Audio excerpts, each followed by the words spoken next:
Hello, and on the gaming table today, we're taking a look at shooting in Strength and Honor. Shooting is a form of ranged combat, and it's activated with a shooting activation. Now, we're going to go over the process and some examples here, so let's take a look.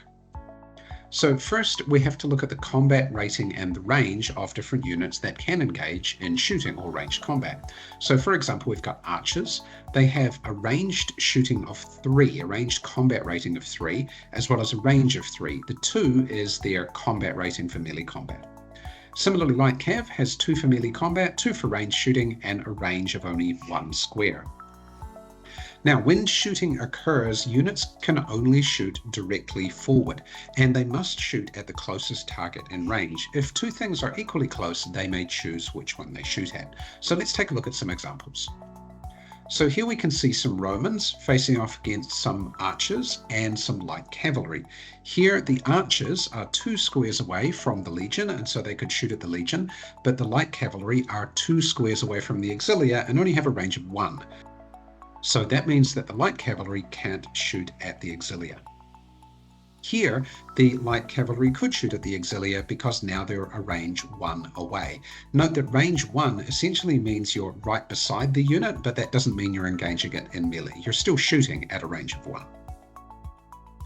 Here as well, the archers would be 3 squares away from the legion. They can shoot at the legion, and the horse archers are 1 square away from the auxilia. They can shoot at them. Here they don't have to be fully front on front. Even just partially overlapped like this means that the auxilia is still to their front.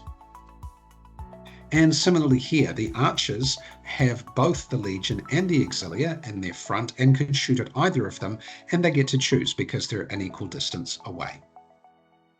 Now, when a unit is making a shooting activation, it can also be supported by other stands in range who are adjacent, and it doesn't matter if these supporting stands have previously been activated or not. In either case, activated or unactivated, they can still support, and they provide a +1 combat rating modifier when they do that. So here, for example, the archers are shooting at the auxilia. The light cavalry cannot support because although they're adjacent, they're not in range. Here, the light cavalry is in range and can shoot, and the archers are adjacent and also in range, so they can support the light cavalry as they shoot at the auxilia. Note that the auxilia don't have to be in the front of the archers for the archers to support the light cavalry. Now, when we shoot, we compare the combat ratings as we do in all combat, and we roll the attack dice. Then we roll the defense dice for the defender, and then we apply the results. So let's take a look at a couple of examples of this. So first, here we have the light cavalry being supported by archers shooting at the auxilia to their front. Now, the light cavalry has a shooting rating of 2, and they get 1 support from the archers to their side, so their total is 3. The auxilia has a combat rating of 3, and so they're defending with 3. That means the combat ratings are equal, and we roll 1 dice. Here, the light cavalry rolls a 2. That's no effect, so we don't really have to worry about rolling the defense dice here because there's going to be no result anyway.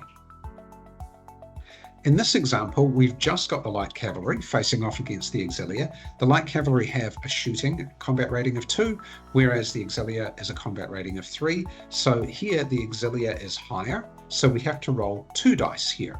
Now, the 2 dice that were rolled are a 6 and a 2. The auxilia is going to choose the 2. They're going to choose the no result. They get to choose because they have the higher combat rating. Now, in this example, we've got the archers in front of the auxilia, and they're being supported by the light cavalry. The light cavalry is adjacent and in range, and so they can support. So here, the archers have 3 + 1 support is 4 versus the auxilia 3. This time it's roll 2 dice, and the archers will choose. So here they roll a 5 and a 2. Now, there is going to be a result here because the archers are going to choose the 5. So here the auxilia rolls their defense dice, and they get a 6. It does not equal, it does not negate the attack result, so the attack has gone through. The result of that is a pushback. The auxilia get pushed back 1 square, and they will take a setback card. They also have to make a discipline test. Unfortunately, they roll low and fail their discipline test, so we roll on the discipline table and see what happens.